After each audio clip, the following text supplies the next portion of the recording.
call the January 14th, 2025 meeting of the Transportation Committee to order. Good afternoon and welcome everybody.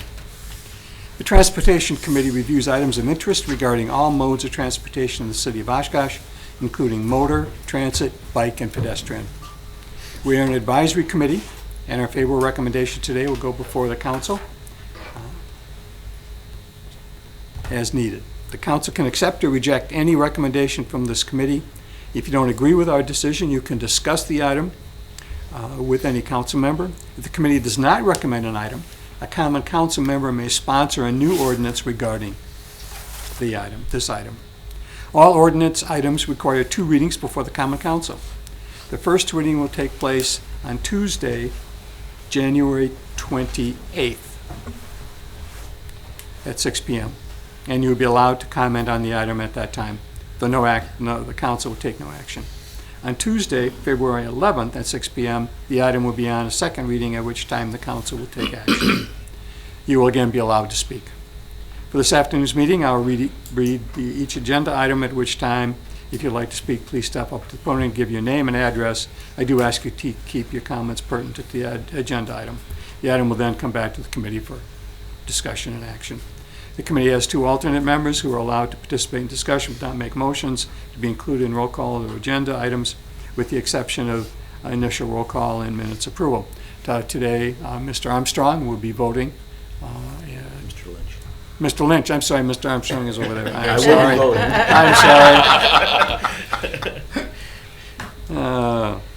All right. The committee has adopted a public participation policy which provides 15 minutes for public comment. Citizens may provide their name and address and speak on matters related to transportation issues within their authority. Comment should be addressed to the committee members and not to staff. Items on the agenda should be addressed at the time the item is read, not during the open period for public comment. Statements are limited to 3 minutes, and citizens may only provide comment one time unless permission is granted. Written comments sent to the committee will be distributed to the committee members and become part of the record. With that, call the roll, please. Armstrong. Here. Merritt. Here. Hartman. Here. Esslinger. Here. Lynch. Here. Martin. Here. All right. Approval of minutes. Do we have a motion to approve the minutes? Second. Mr. Esling? All right. Armstrong. Aye. Merritt. Aye. Hartman. Aye. Esslinger. Aye. Lynch. Aye. Martin. Aye. We don't have any old business. Our primary piece of business today is the intersection of Sawyer Street and Oshkosh Avenue. And what we're going to do is we're going to have a presentation by the consulting group that developed the options, and then we will give people opportunity, community members opportunity to ask questions. And then I'll come back to the committee. So with that, can we have a... I'll just introduce it quick. So, so basically, we're looking at the intersection of Sawyer Street and Oshkosh Avenue. As most residents are aware, that intersection is a little bit unusual, and it's been discussed for many years. The need to reconfigure that intersection was identified in the Oshkosh Avenue corridor plan, which was done a few years ago when that area started developing, and it is part of a TIF district. But the city hired Strand as our consultant to take a look at that intersection. So they've evaluated the area and come up with a number of different options. So Strand, Kyle's here from Strand. He'll be presenting the study that they've done, and then, like you said, then we'll open up for public and then have the committee discussion, and then we'll be looking for a recommendation on one of the alternatives to take forward. Thanks, Jim. Again, my name is Kyle Henderson with Strand Associates. Thanks for having us out here today to talk about the Oshkosh and Sawyer intersection. As I run through this presentation, if you have specific questions as we go through, please just let me know so we can talk about it while it's up here on the board and fresh, or we can talk later. Either way will work fine with me. Just a quick summary, some key topics we'll talk about. First, we'll go through the existing conditions at the intersection. We'll look at our needs identification process that included a crash analysis and also an operations analysis. Go through the alternative development and then identify kind of the next steps from recommendation of a alternative, and what we'll do next to keep the project moving forward. So the existing intersection is a closely spaced and non-standard collection of basically 3 intersections. The traffic signals there control most movements at the intersection. Within those 2 signals, there are 2 yield-controlled movements. The southbound through at the, we'll say, southern intersection on Sawyer Street is yield-controlled, as well as the northbound right turn at the eastern intersection on Oshkosh Avenue is also yield-controlled. Rainbow Drive is the north leg to the intersection. It is limited to right-in, right-out movements. So if you're going westbound on Oshkosh Avenue, you can turn right. And if you're coming southbound on Rainbow Drive, you can only turn right, and that is a stop-controlled movement. This existing geometry results in less efficient signal timing because those 3 intersections all have to operate together, and we can't be running conflicting movements at the same time. Then also, just of context, the Fox River Lift Bridge is located about 500 feet east of the intersection, and that does cause complications and needs to be considered with the improvement alternatives. We looked at crashes for the intersection between the years of 2019 and 2023. There were 35 at the intersection itself. 19 of the 35 were rear-end crashes, and there were 3 common locations for those crashes. First was the northbound right turn lane, and that is that northbound yield-controlled right turn. Then also there's 2 on eastbound. Just immediately west of Sawyer Street, there was another concentration of rear-end crashes. And then also the eastbound through where Sawyer Street northbound right meets Oshkosh Avenue. The eastbound crashes, I wonder if there might be a contributing factor to when the lift bridge is open, there's a little bit more congestion. But those are definitely the 3 locations where we have a higher incidence of crashes. The geometry definitely appears to be a factor. I mean, one item that definitely sticks out to me is that northbound right turn is one of the yield-controlled movements, and that's a spot where there are an increased number of rear-end crashes for, the first vehicle may not be taking the gap that the second car thinks is there, and then you have that rear-end crash. And again, like I said, the cues from the Fox River Bridge do appear to contribute to those as well. Moving on to looking at the traffic operations. When we look at the overall intersection, the signal-controlled movements, we are generally getting level of service C and D operation with delays somewhere in the 30 to 40 second range. But there are individual movements that have higher delays, particularly that yield-controlled northbound right really doesn't work very well today. It's going to keep getting worse as time goes on, and it's not something that you can just go in, signalize that movement, and everything gets fixed. So this is kind of leading again to the idea that the best option is probably to try to convert this to something more of a standard signal. It should address the crash issues and also make the operations quite a bit better. The general alternative concepts were developed then to address these needs. We are putting together a phase 1 intersection control evaluation following the Wisconsin DOT's process, because this will eventually at least need to go to them for review, as this is State Trunk Highway 21 as well. We must evaluate all reasonable options for the intersection as part of this alternative, or this analysis, and there were 3 primary alternatives that were developed for the initial review. First, there is a combined traffic signal that looks at converting the intersection to a standard 4-legged traffic signal. Then we also have a combined roundabout that converts the intersection to a standard 4-legged roundabout. And then we also had a third option looking at a roundabout at the Sawyer Street intersection, and then a right-in, right-out at Rainbow Drive. This was done as a lower real estate impact alternative, but it has other drawbacks that we'll discuss here in just a moment. At our first discussion with staff on this, the roundabout alternatives were dismissed. They do provide acceptable motor vehicle operations during normal traffic conditions, but there are 3 key items that make roundabouts less desirable for this location. Sawyer Street is a key multimodal corridor connection over Sawyer Creek, and the multi-lane roundabout on Oshkosh Avenue was seen as less desirable, as we would have to get pedestrians across the dual lane entries on Oshkosh Avenue. They're going from, say, the bridge over Sawyer Creek up to the park on the north side. Recent accommodations required for a roundabout would require some type of control for those crossings, and that was another factor influencing that point. The Oshkosh Avenue lift bridge is the third item. So when that lift bridge is activated, queuing does reach this intersection. With a signal, we can work on trying to manage and mitigate those queues. But with a roundabout, if we get that queue back into the roundabout, it's a lot harder to keep that intersection from gridlocking and causing impacts to Sawyer and Rainbow. So those were the three main reasons why it was just deemed a roundabout is not a good fit for this location.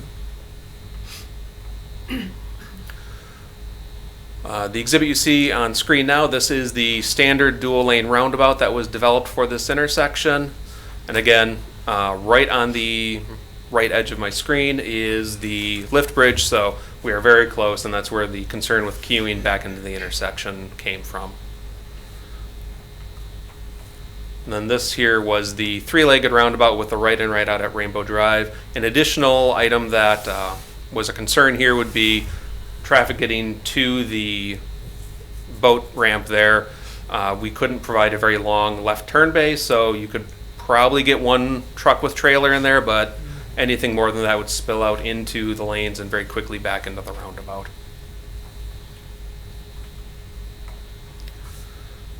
So with the roundabouts deemed not a viable alternative, we're left with the traffic signal option, and we went through several variations of the traffic signal. So this combined traffic signal, the variations went from lower impact, right-of-way impact, and lower pedestrian accommodation, and worked our way up to higher impacts to the local real estate area, but we'd have better pedestrian accommodations and some better vehicle accommodations as well. Particularly, we were looking at the left turn bay for eastbound traffic, again, basically going to that boat ramp. All the combined traffic signal alternatives provide acceptable operations and queues during peak hours. And then, as I said before, intersection preemption can be implemented during lift bridge times to allow movement between the north, south, and west legs of the intersection, so we can still maintain some access during the time that that lift bridge is open. An initial preliminary opinion of probable cost puts the traffic signals somewhere in the neighborhood of $2.5 to $3 million for the reconstruction of the intersection, and that would be refined further with a selected alternative as we move forward. So I'm going to step through these alternatives, starting with alternative 1A, which was kind of a very basic, just starting point. And like I said, as we go here, you'll notice that the northern edge of the roadway is going to slowly move to the north as we add more accommodation to the median. If we ever do want to look at these a little bigger, I do have separate PDFs we can pull up later on as well. So with alternative 1A, this is the lowest right-of-way impact of the signal alternatives. We held the southern right-of-way constant, and everything expanded to the north as we go forward, as that was the area that we identified for impacts. One item is that park in the southeast corner. There is potentially some contamination that we wanted to avoid, so that is one reason why it went north. Before we go further, on this section here, is this, people will still have access, these homes will still have access to Oshkosh Ave or not? They will still have access to Oshkosh Avenue. What you will have, so like in this alternative, there is no median. There wouldn't be anything stopping you, but as we go forward, they will have limited access because there is median space. They won't be able to turn left, they won't be able to go west. Correct. They could go east. They could go east, head up around Rainbow, and come around. Oh. But you wouldn't directly be able to get Okay. westbound on Oshkosh Avenue from the driveway. Correct me if I'm wrong though, but there are no driveways right there. I think they're on the back side. They're on the of back. houses. Yes, you are They have correct. an alley Yeah. on the back. Yeah. Their access is on the I back. thought there was some. I don't think there is. There? No, I think you're right, yeah. The access is Correct. only from the You're alleys right. on the back, and the alley will still have full access with all options. So with this alternative, we do not provide that median refuge for pedestrians crossing Oshkosh Avenue, and also this has the shortest eastbound left turn storage bay. The initial idea was to try not to impact Fox Street, so the storage and the taper was all kept to the east of Fox Street. Alternative 1B builds on the first one, and now we are putting a narrow median down Oshkosh Avenue. It is not wide enough to provide a pedestrian refuge, but it will have something in the middle of the road to provide some type of break for as you're crossing. And we were also at this time modifying the trails in the northeast corner to provide trail width paths that get you up into the park itself. Alternative 1C modifies the median itself, and now we have a wider median that has median refuges. So if you think about it, if you're crossing north or south Oshkosh Avenue, when you get to the median, there's a space where you could stop if you wanted to. We would not plan to time, so people would have to stop in the median. We'd get them all the way across, but there would be that space available for them. Something I'd like to point out, so on these first three alternatives, you'll see it's a little hard with some of the shadows. On that north leg, there's a reverse curve kind of lining you back up to get down to the intersection. That was something we wanted to address, and we addressed that in alternative 1D, because if you look at that north leg now, it is a much straighter approach. What we did is we put a little bit of intersection skew. We were able to then provide a little bit more eastbound left turn storage and a better approach into the intersection. So once we get to alternative 1D and on, we now will have the same alignment on Sawyer Street that I think is better than the original alignment developed. It's just going to flow a lot easier for traffic. This also does reduce impacts to that southwest corner, just as a result of pulling the intersection a little bit further to the east itself.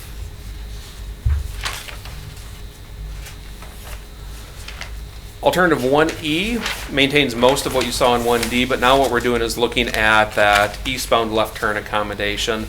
Here we've maximized that storage length as much as we could without impacting the access to Fox Street. And we did that by narrowing up the median on that far western end west of the intersection. So we have more space to store trailers as they're getting ready to turn left to go north to the boat ramp itself. And then we have one final permutation that extends that median on the west side to restrict access to Fox Street to right in, right out.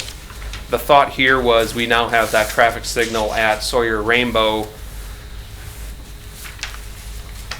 We could look at the option of restricting that eastbound left turn onto Fox Street for, say, folks going to the ramp, because that is an uncontrolled intersection.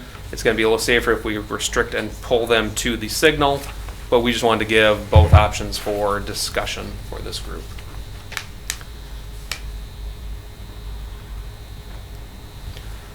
So I went over things very quickly. I would love to go back over any questions as we go forward, but kind of the next steps is looking at a preferred traffic signal alternative, what seems good for everybody here.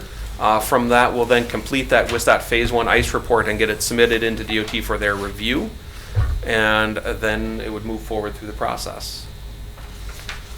So at that point, I'd open up for any questions. Okay. Any questions from anybody in the audience? I have one. Do you want me to say my name and address now? Or does it matter? Yeah, it does. Yeah, probably you should. Sure. Yeah, I just really got it for the record. Yeah. Scott Seaman, I have 1325 and 1319 Oshkosh Ave. Maybe the properties that would be the farthest to me to the west. On, Yeah, can you point? where- Sure. Yeah, these two here. Okay. So my biggest concern here, just a question for consideration, is as you start moving down with these plans, the latter plans, yeah, the 1F with the median coming this far down, which is, I think, fine and a good idea. Is consideration of traffic coming out of these businesses going left, as well as these residences going left. Because it's already, it's not bad, but during the time of highest congestion, traffic coming out of the gas station especially can start backing up, trying to come left.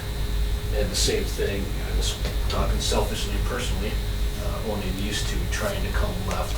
And I know these residents have a hard time. The farther down these people go to make a left turn, the less opportunity they have to get out, especially if semis or buses, then they can't see what's coming this way to shoot out. I'm far enough back, it's not much of a problem, very rare. But the more you get higher semi trucks or buses here, I know these people have a hard time seeing already what's coming westbound. And so I could see, accident issues with them trying to get out left. So it's just that and timing between this light. I think the next light is at Westfield Street. The stop and go light is. Because now it's nice. I was concerned if a roundabout came in there would never be a break. But now traffic, the way the lights are set up, there's always a break, and it's really not a big deal to get out left at the high congestion times, just for consideration, especially the gas station coming out, going left at these houses. So what is your solution and what? Oh, I don't know, I'm not the engineer. Okay. My solution back when you had a meeting a couple years ago to talk about rezoning some of these properties would be to buy everything up here and run a median right down the whole damn way. Oh, okay. You know, with some brakes, and if we had to pull out, go right, you know, that would be nice, but yeah, I mean, that's all I think, but ideally.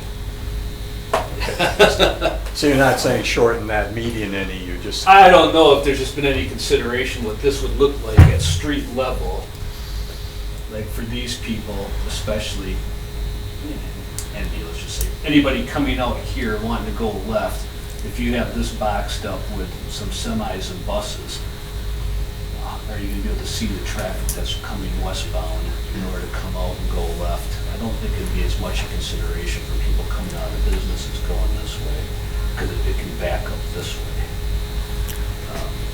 And those So- 4 properties have a driveway, it looks like. Oh, yeah, so I have a There are 2 in the driveway next here, 2? back here, I have, off-street parking in the driveway. They have a very narrow driveway right there in between the two. They have like a parking lot almost that these 2 Okay. properties share. And then this would be the last house with a driveway these people will all use, Yeah, the alley. the alley. So yeah, it's just those residents. I know he's restoring that house right now. I'm restoring this one, have restored that one. These people are also restoring this one now. So everybody here except for this house is putting a lot into making that a neighborhood. So I'd say the one thing you'd have with any of the option that does put immediate in there is you could at least now have the option to make a right turn and then do a U at the signal. Because like with how it is set up today, you don't really have that option. If it's really bad, you take a right turn. I've lived here since 2009. I bought this place last year and started restoring it.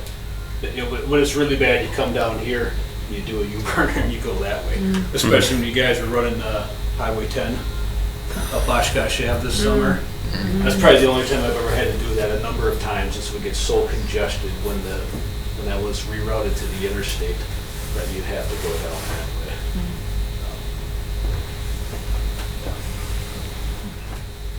okay. Any other questions, clarifications? So each alternative seems to be different in terms of taking property, Yes. eminent domain. Can you,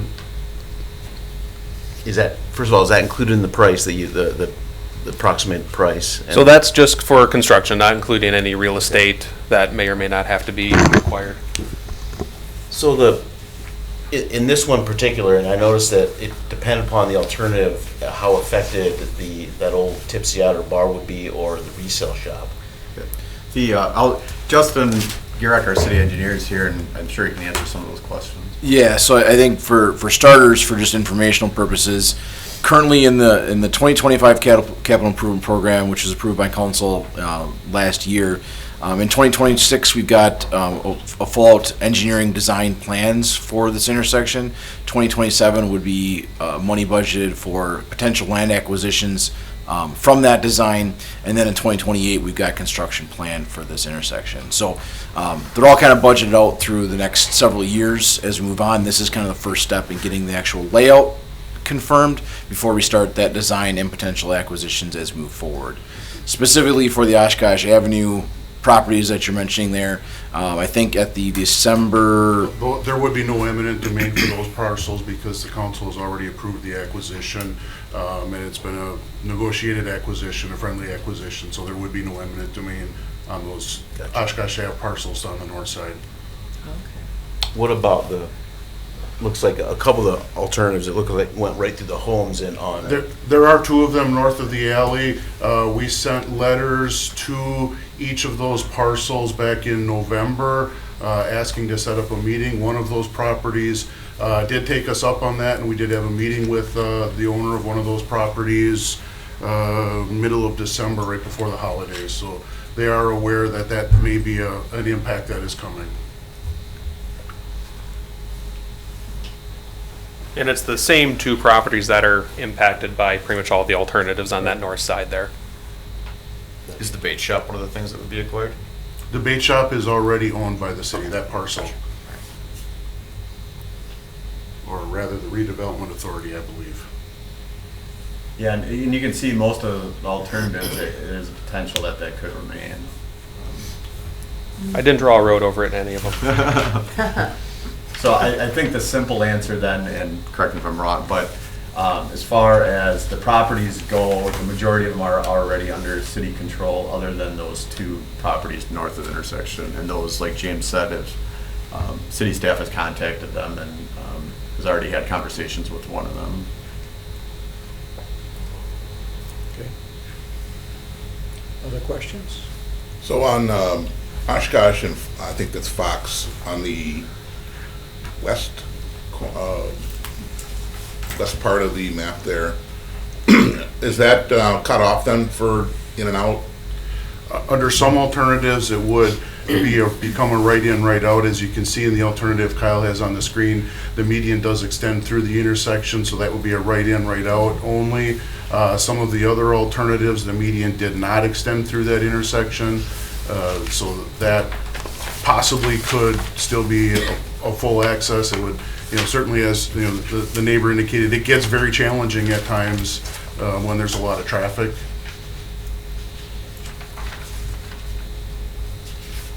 So you're talking about this section right here? Yes, that Yes. median in this alternative would restrict left-bound, eastbound, or left turn from eastbound. It would become basically a right-in, right-out. And that one's a little shorter, so that. Correct, that one's a little bit shorter. Wouldn't it be wiser to just have that median traverse through, not through the intersection, but not allow traffic on the north side of there, not to be able to go onto Oshkosh Avenue going east? And that was from an engineering standpoint, that was our staff's recommendation, would be the alternative 1F, which extends the median through the intersection to restrict those left turn movements, because it does become a safer intersection by controlling that. Right. Yeah, you're taking out the most hazardous or most hazard movements there, and you now have a traffic signal just down the road. That's very easy to get to, at least.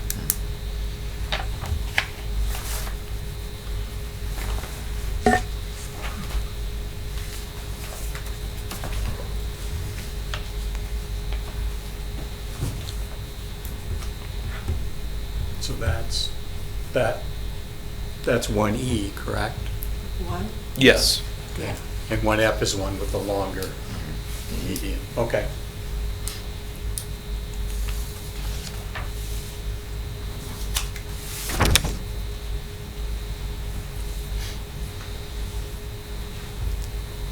All right. Discussion?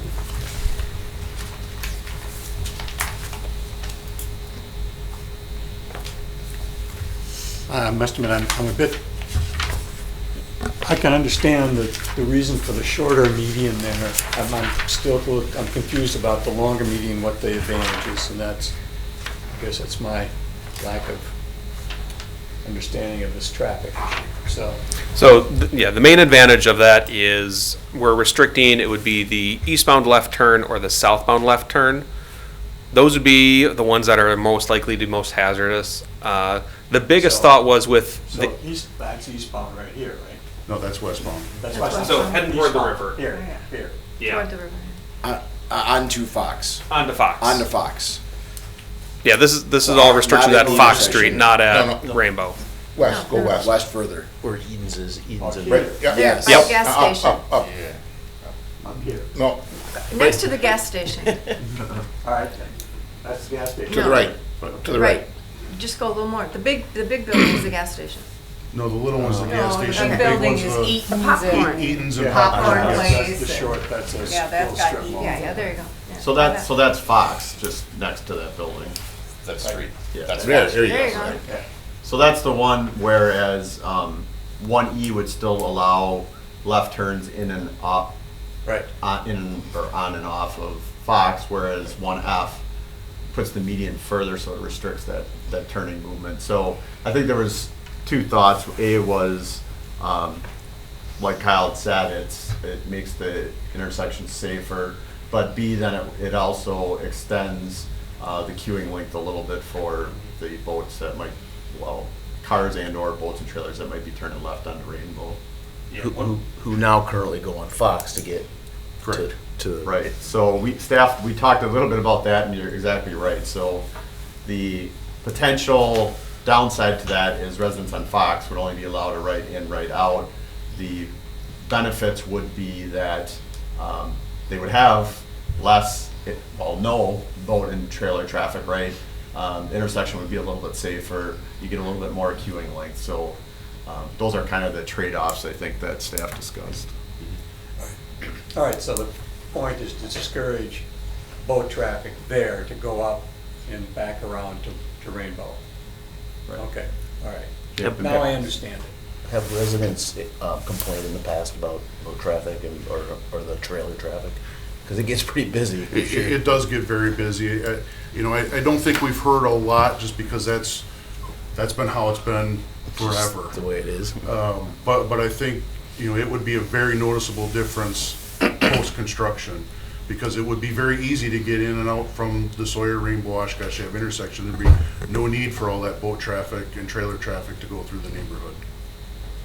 I guess if I can, for what it's worth, looking at, I think that's 1F, right? Correct. Correct. With that longer medium, I could see people, if they're coming up on a red light, trying to take a left on Fox there to circumvent the intersection, and then that would be backing up anybody trying to come left out of the gas station or Eaton's or on the other side of the street. So that seems to probably make the most sense as far as our concerns. Well, and it seems like if somebody turned left on Fox, I mean, maybe it's now because of the lights, but that's a pretty short distance to sneak out there and turn left and then all of a sudden hit a stoplight or take a chance on a goal or whatever. But this is the one you guys recommend? This one or E? From a traffic safety and engineering standpoint, yes, staff's recommendation is 1F. Okay.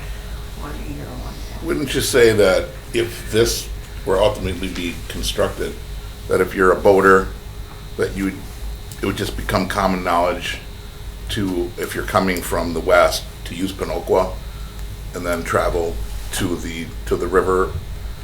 Some traffic might take Pinoqua. Again, you're trying to cross over the westbound traffic then, whereas at the signal you do get protected turns. But I would suspect that some boat traffic will try to use Pinoqua.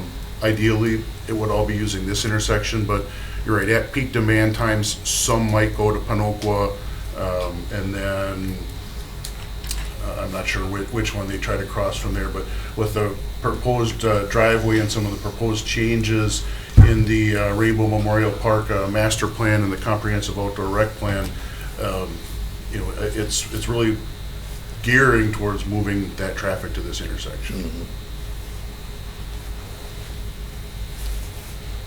Other questions? Observations?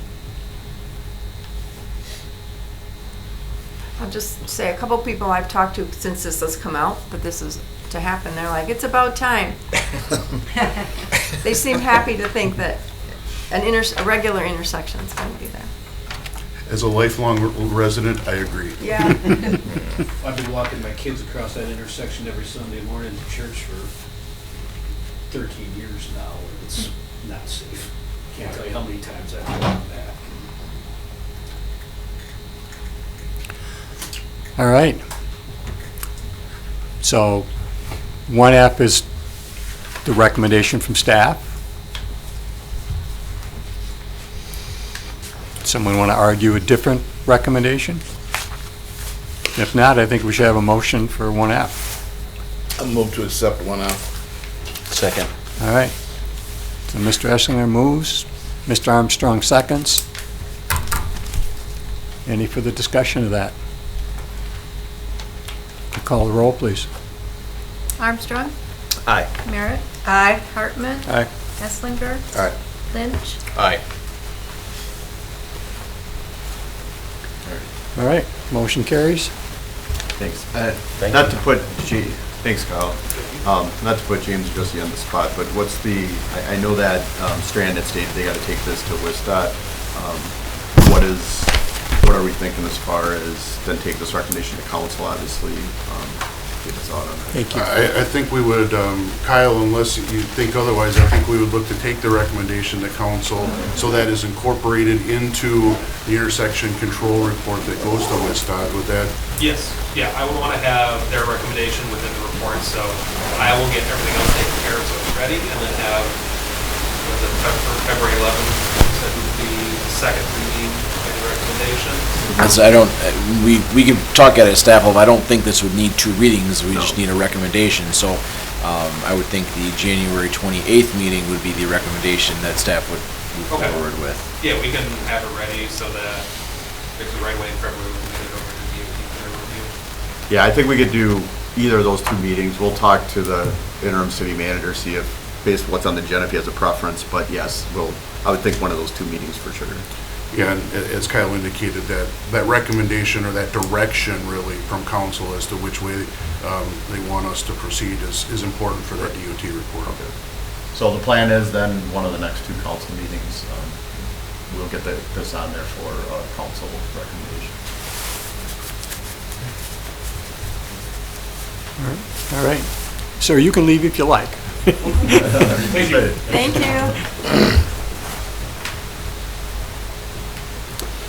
All right.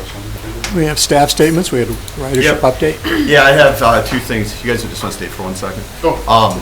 Just so you can hear this, I'm just going to flip these 2 items. But anyway, West 9th Avenue, at least one resident has requested we study that area from Washburn to Oakwood for a potential road diet.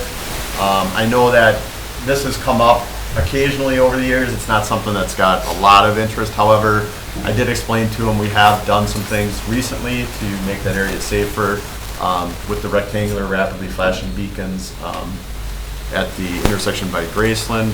However, I said I would at least bring that up to the committee and see if that's something that you think we should study. Basically, what would be involved if we were to move forward with that, we would probably